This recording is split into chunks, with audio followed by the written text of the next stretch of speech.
My wife lied about a girl's trip, ran off with another man to have his baby, now she's back begging. But I handed her the closure she deserved. The beginning of us. I remember the first time I saw Jessica like it was yesterday.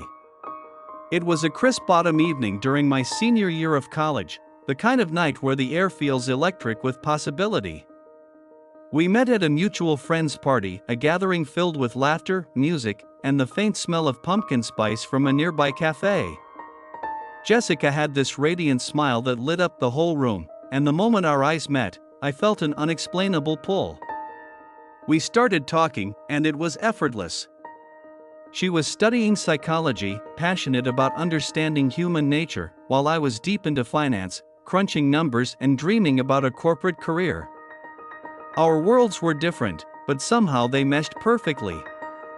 We talked for hours, sharing stories, jokes, and our dreams for the future. Before long, we were inseparable. We spent weekends hiking, binge-watching old movies, and cooking together. Jessica was my best friend, my confidant, my everything. We moved in together shortly after graduation, and a year later, we exchanged vows in a small ceremony filled with close friends and family. Everyone told us we were that couple, the kind who made people believe in love. Our early years of marriage were filled with joy and promise. We bought a cozy home on the outskirts of town, painted the walls in soft colors, and started building a life that felt safe and full of hope. We talked about having kids, too, maybe 3, and traveling to places we'd only dreamed about. Life was good. Or so I thought. Subtle changes. Change is a quiet thing. It doesn't announce itself with fanfare but creeps in, whispering doubts into your mind when you're least prepared. Jessica started a new job in marketing, which came with longer hours and more stress. At first, I was proud. She deserved every success. But slowly, the late nights became more frequent. Her phone started to be a mystery, texts she would answer in whispers, calls she would take in another room. At dinner, her phone was often face down. When I asked, she brushed it off with a smile. Work stuff. Don't worry about it. I wanted to believe her. I needed to believe her. But the late nights turned into overnight stays at the office. Weekend plans were canceled last minute, and I was left sitting alone, eating dinner in silence. Sometimes, I would catch her staring off into space, as if wrestling with a secret too heavy to share. One night, I found a receipt for a hotel room in a city 300 miles away. Jessica said it was a work trip, but when I asked for details, she was vague. Her irritation flared, and I backed off, not wanting to push too hard. Deep down, I was scared. But I convinced myself, this was just a rough patch. Marriage had its ups and downs. This was ours. The girls' trip. The final straw came with the girls' trip. Jessica told me she was going to Colorado for a weekend getaway with her girlfriends from work. She described it as a much-needed escape, hiking, spa days, wine tasting. You should go fishing with your friends, she joked. I believed her. I helped her pack, kissed her goodbye, and watched as she drove away with a suitcase full of clothes and promises to FaceTime. But the calls never came. Her messages were brief and uninformative. Having fun. Sorry, no signal. Will call when I can. I reached out to one of her co-workers, Erica, asking casually how the trip was going. Erica looked confused. What trip? My blood ran cold. The lie unravels. That was the first moment I knew something was wrong. Jessica's phone pinged in Santa Fe, a place she had never mentioned. I tried calling her non-stop. She ignored me. Finally, she responded with one text. I'll explain soon. Please don't worry. But I was already worried beyond words. I researched the address. It was a house owned by a man named Brian Wallace. a stranger to me. When she finally picked up the phone days later, her voice was barely a whisper. Brian and we met last year. It started innocent. I didn't mean for it to go this far. I asked if she was leaving me. Her silence was deafening. The pregnancy bombshell. When Jessica returned, it wasn't to reconcile. She came with a secret. I'm pregnant, she said, voice trembling. I asked, whose? She couldn't meet my eyes. It's his. The man I thought was my wife's closest friend was carrying a child she had with another man. My world shattered. The fallout. The moment those words left Jessica's mouth, a storm broke inside me. It wasn't just the fact she was pregnant. It was the crushing realization that everything I thought we built together was a lie. A lie wrapped in smiles, late-night texts, and empty promises. I remember standing there, numb, unable to speak. My mind raced, trying to process the betrayal. How long had this been going on? How could she do this to me, to us? Jessica sobbed, trying to explain herself, but the words fell flat. My heart had turned to stone. The next weeks were a blur of arguments, tears, and silence. I wanted answers, but she only offered apologies that felt hollow. She begged for forgiveness, said she loved me, but I couldn't hear those words anymore. They were poisoned. Our friends took sides, some shocked, others quietly distancing themselves. The family was devastated. My parents cried, hers refused to speak to her. It was as if the ground beneath us had crumbled, leaving us to fall into a bottomless pit of despair. Picking up the pieces. For weeks, I barely left the house. Work became unbearable. Every corner of our home reminded me of the happy life I thought I had. I couldn't sleep, eat, or think straight. But slowly, anger replaced sorrow. Anger at Jessica, at Brian, and maybe even at myself for not seeing the signs sooner.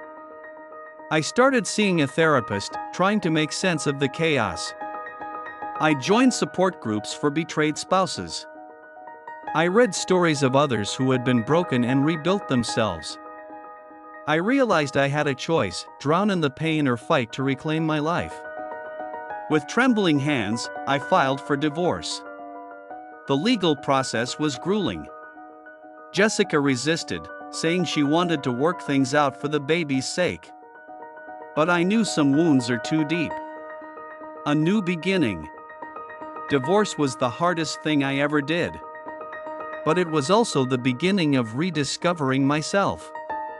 I threw myself into my career, picking up new skills, earning promotions, and slowly rebuilding my confidence.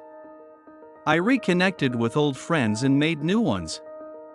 I traveled solo to places I had always dreamed of, learning to enjoy my own company. The night I met Claire was unexpected. She was kind, smart, and patient.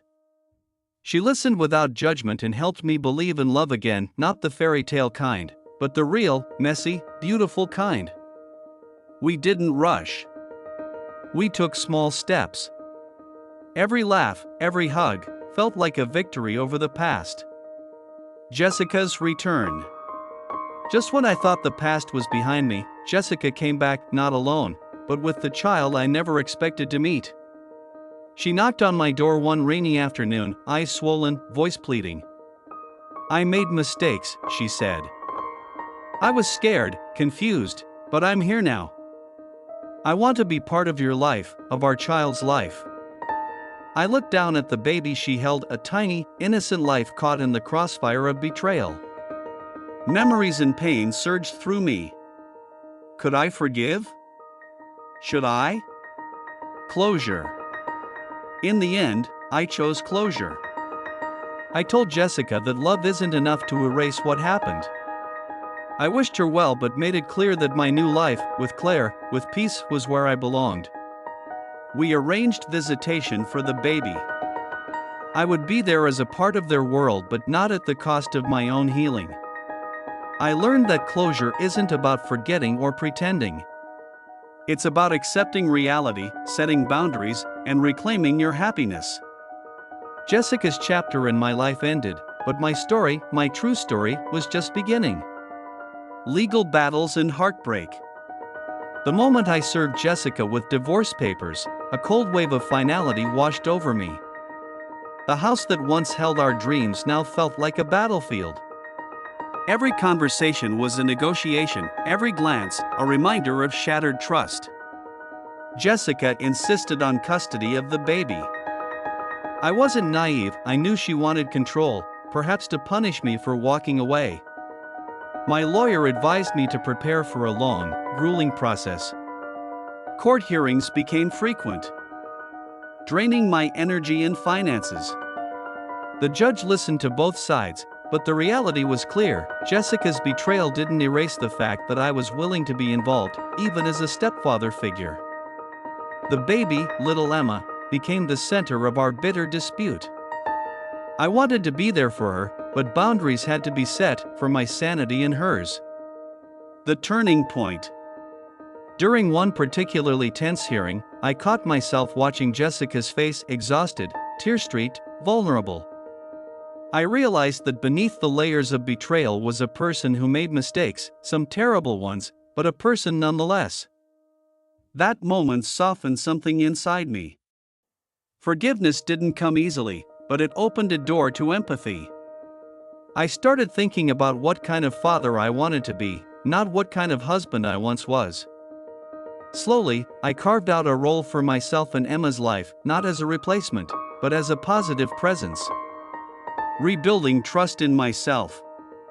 Away from the courtroom, I focused on rebuilding my own trust and self-worth. I enrolled in therapy, diving deep into the wounds left by Jessica's lies. It was painful, but necessary. I journaled my feelings, confronted my doubts, and learned to set boundaries that protected my heart. Friends and family rallied around me. Their support was a lifeline. They reminded me that I was more than a victim, I was a survivor. Finding new love. Claire entered my life during this tumultuous time, like a beacon of calm in a storm. Our connection wasn't instant fireworks, but a steady, comforting warmth.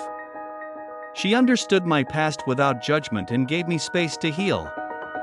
With Claire, I learned to trust again, slowly, cautiously. We shared small adventures, coffee dates, walks in the park, quiet nights with movies. It was the kind of love I never knew I needed. Facing the past with strength. Jessica's visits became less frequent but more genuine. She wanted to co-parent, and despite my reservations, I agreed.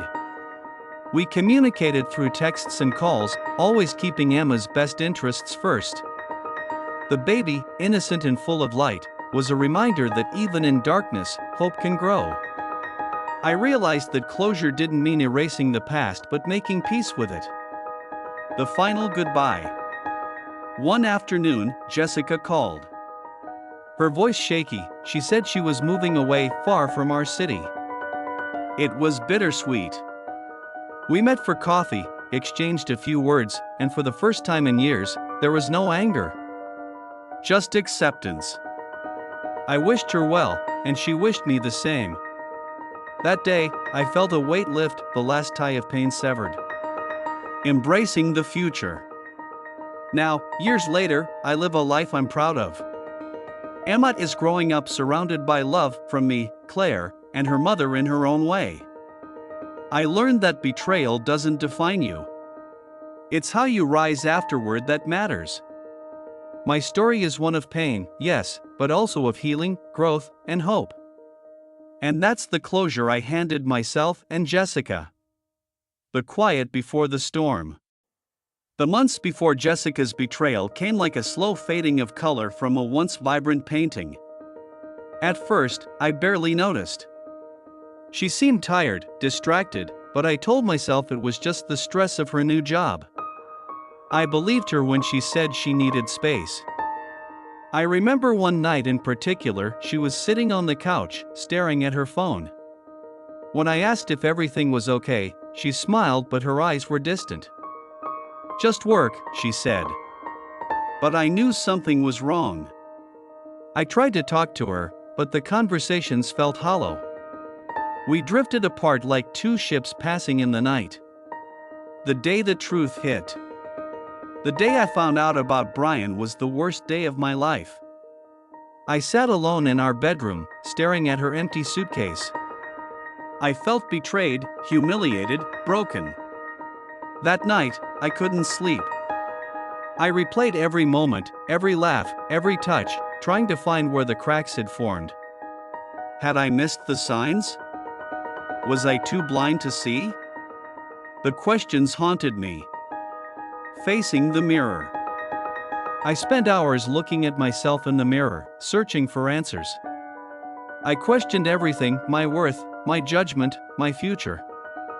But gradually, I began to realize that her choices weren't a reflection of my value. I wasn't the reason she cheated. I wasn't broken. I was a man who deserved honesty, respect, and love. The road to healing. Healing wasn't linear. There were days of progress and days of despair. I threw myself into therapy. I joined support groups. I read every book I could find on recovery after betrayal. I learned to forgive not Jessica, but myself for carrying the pain so heavily. Slowly, I began to rebuild. The power of friendship. During my darkest days, friends became my anchors. They listened without judgment, offered distractions when I needed them, and reminded me of my strength. Claire was one of those friends, at first always there, always patient. Her presence was comforting, and over time, it blossomed into something more. New love, new hope. Love after betrayal is complicated. It's scary to open your heart again. But with Claire, it felt safe. We moved slowly, savoring each moment. She didn't rush me or ask for too much. She simply was. Together, we created a new kind of family, one built on trust, patience, and understanding. Lessons learned. Looking back, I realized betrayal taught me harsh lessons. It taught me to value myself more, to recognize red flags, to never settle for less than I deserve. And most importantly, to believe in second chances, not just with others, but with myself. The gift of closure. Closure came not from revenge or anger, but from acceptance. I learned to let go of the past, to set boundaries, to choose peace over pain. And in doing so, I reclaimed my life. The future ahead. Now, when I look at Emma, I see hope. A future not defined by mistakes but by love. Jessica's chapter closed, mine opened wide. And I'm ready for whatever comes next.